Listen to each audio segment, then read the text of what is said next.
भारतीय जनता पार्टीचा जय श्रीराम।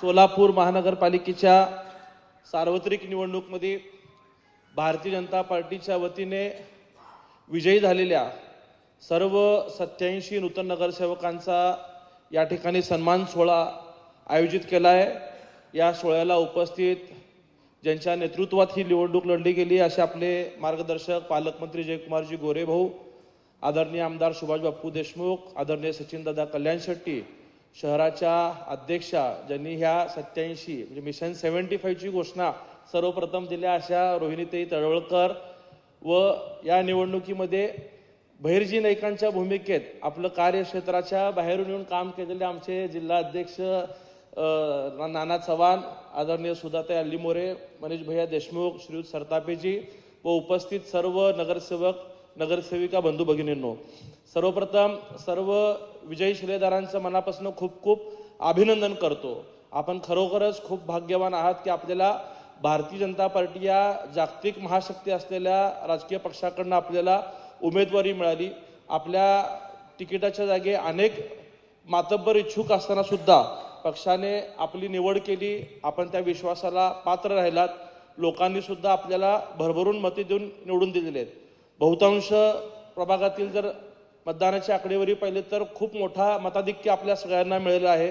हा विश्वास मला वाटतं मुख्यमंत्री देवेंद्र फडणवीस साहेबांच्या कामावरचा विश्वास आहे। विशेषतः पालकमंत्री म्हणून जयकुमार गोरे भाऊ आपल्याला लाभल्यानंतरनं वर्षभरात जी काही कामं आपली पूर्ण झाली, मग ती विमानसेवेचं असेल, IT पार्कची मंजुरी असेल, समांतर पाईपलाईन पूर्ण असेल किंवा आता नव्याने 892 कोटी रुपये 4 महिन्यात मंजूर होऊन त्याचे टेंडर प्रक्रिया पूर्ण होणं असेल किंवा धूळमुक्त सोलापूरसाठी जयकुमार गोरे भाऊंनी केलेलं काम असेल। वर्षभरात सर्वाधिक वेळा ते सोलापूरला आले, लोकांच्या अपेक्षा पूर्ण होत होत्या, म्हणून लोकांचा हा आपल्यावरती आपल्या पक्षावरती असलेला विश्वास आहे।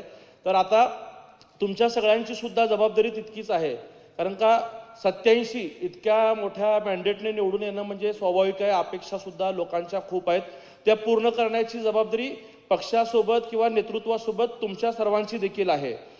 मग तो संपर्कात राहणं असेल, लोकांची प्रश्न अधिकाऱ्यांपर्यंत मांडणं असेल, सभागृहात आवाज उठवणं असेल, ह्या सगळ्या गोष्टी येणाऱ्या काळात तुम्ही जबाबदारी करताल ही खात्री आहे। मला वाटतं आजच्या सत्काराला प्रत्येकाला BPMC ॲक्टचं पुस्तक द्यावीशी अशी इच्छा होती, परंतु इतके पुस्तक एकाच वेळी या ठिकाणी उपलब्ध झाले नाही। प्रत्येकाने किमान ते पुस्तक घेऊन वाचन करण्याचा प्रयत्न करावा। त्यातनं आपल्याला वेळोवेळी उपस्थित होणारे प्रश्न त्याची उत्तरं आपल्याला त्या पुस्तकातनं मिळतील आणि सभागृहात प्रत्येकाने बोलण्याचा प्रयत्न केला पाहिजे। आपल्याला बोलायला जमेल का, आपल्याला बोलणं होईल का, याच्यापेक्षा आपण बोलणं जास्त गरजेचं आहे। बोललात की निश्चितच अधिकारी आपलं ऐकतील आणि आपली कामं करतील। कुठं काय अडचण आली तर आम्ही सगळे आमदार किंवा पालकमंत्री आपल्या सोबत आहोत, परंतु लोकांच्या जास्तीत जास्त संपर्कात राहण्याचा प्रयत्न आपण करावा। विशेषतः फडणवीस साहेबांच्या आपल्याला नेहमी सूचना असतात की सोशल मीडियावरती स्ट्रॉंगली राहिलं पाहिजे। त्यातनं आपल्याला जसं मीडियातनं प्रश्न कळतात तसं प्रश्न सोशल मीडियातनं पण कळतं आणि त्या सोडवण्यासाठी आपण प्रयत्न करा आणि जो काही आपला प्रवास झालेला असेल तेही त्या ठिकाणी मांडण्याचा आपण सगळेजण प्रयत्न केला पाहिजे। आज हा यश जरी भारतीय जनता पार्टीचं असलं, पक्षाचं असलं, तरी नेतृत्वाला बाजूला करून हे यश शक्य होऊ शकत नाही। आज गल्लीपासून दिल्लीपर्यंत अनेक ठिकाणी पक्षाचं सत्ता असते, पक्षाचा अध्यक्ष असतो, पक्षाची रचना असते, पक्षाचे कार्यकर्ते असतात, परंतु ईशान्येपासून पश्चिमेपर्यंत किंवा दिल्लीपासून खाली चेन्नईपर्यंत जर कुठं यश कुठल्या पक्षाला मिळत असेल तर ते त्या ठिकाणचं नेतृत्व भक्कम आणि सक्षमपणे पाठीमागं उभारणारा असेल तरच ते यश मिळत असतं। आज महाराष्ट्रात सुद्धा इतक्या ठिकाणी निवडणुका झाल्या, परंतु सोलापूरला 87 हे जे विजयाचं श्रेय आहे ते मला वाटतं पालकमंत्री जयकुमार गोरे साहेबांचं श्रेय आहे। कारण का निवडणूक असो किंवा युद्ध हे कोणाच्या नेतृत्वाखाली लढलं जाते आणि त्याची नीती कोण अवलंबतोय आणि कशा पद्धतीने अवलंबतोय हे सर्वस्व गोरे भाऊ या ठिकाणी जवळपास 24 दिवस ठाण मांडून होते। जितकं आम्ही स्थानिक सोलापुरात जन्माला येऊन आम्हाला सोलापूरच्या जितक्या गल्ली बोळ रस्ते माहीत नसतील किंवा इथला सामाजिक विषय किंवा भूगोल माहीत नसेल तेवढा अभ्यास त्यांना वर्षभरात झाला। कुठली उमेदवारी कुठे द्यावी लागते आणि कोणाला निवडून आणावं लागतं याचा अभ्यास त्यांना होतं आणि प्रत्येकाला निवडून आणण्यासाठी ज्या काही राजकारणातल्या नीती या ठिकाणी अवलंबायच्या असतात त्या त्यांनी अवलंबल्या, म्हणूनच हा इतका मोठा विजय आपल्याला मिळाला आहे।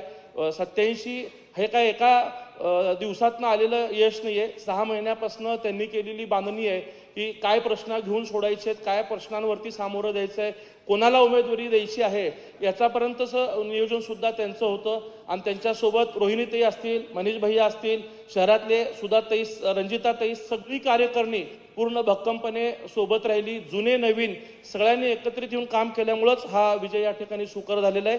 येणाऱ्या काळात आपल्याकडनं खूप जबाबदारीने कामं होतील ही अपेक्षा आपल्याकडनं व्यक्त करून सर्वांना आपल्या पुढील कारकिर्दीसाठी शुभेच्छा देतो.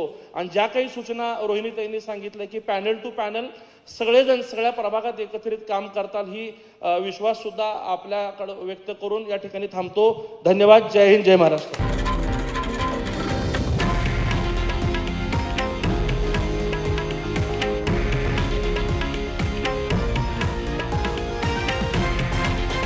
हे आहे देशातील नंबर 1 न्यूज नेटवर्क आणि आपण पाहत आहात TV9 मराठी, एकमेव.